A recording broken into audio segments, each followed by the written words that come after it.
ये एक छोटी सी कहानी है एक लड़के की जिसका नाम रोहन था। रोहन एक छोटे गांव का लड़का था जो ज्यादा पढ़ा लिखा नहीं था, लेकिन उसके सपने बहुत बड़े थे। उसका सपना था एक दिन अपने गांव का सबसे समझदार और सफल व्यक्ति बनना। लेकिन उसके पास न तो पैसे थे और ना ही कोई सहूलत।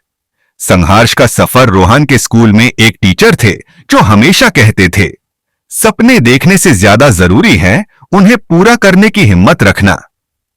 यह बात रोहन के दिल को छू गई। उसने सोचा कि चाहे कुछ भी हो, मैं अपनी मेहनत से कुछ बनकर दिखाऊंगा। लेकिन मुश्किलें आसान नहीं थी। उसका घर छोटा था, रोशनी के लिए एक लंप था और पढ़ाई के लिए एक पुरानी किताब। जब उसके दोस्त खेलते थे, तब रोहन छुप छुप कर पढ़ाई करता था। कभी हार मत मानो, एक बार एग्जाम के दिन उसका स्कूल बैग एक नदी के पास गिर गया और सारी किताबें गीली हो गई। रोहन बहुत उदास था। उसने सोचा अब तो सब खत्म हो गया।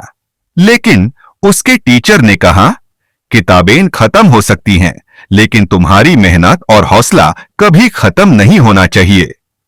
उसने वो बात अपने दिल में बैठा ली। उसने अपने दोस्त से किताबें उधार लेकर पढ़ाई की और उस साल टॉप कर गया।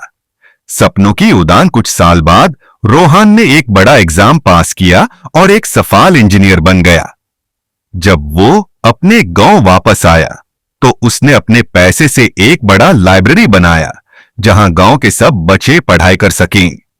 अब वो सिर्फ सफल नहीं था, बल्कि अपने गांव के बच्चों के लिए एक मिसाल बन गया था। सीख। इस कहानी से हमें यह सीखने को मिलता है कि कभी भी मुश्किलों से घबराना नहीं चाहिए।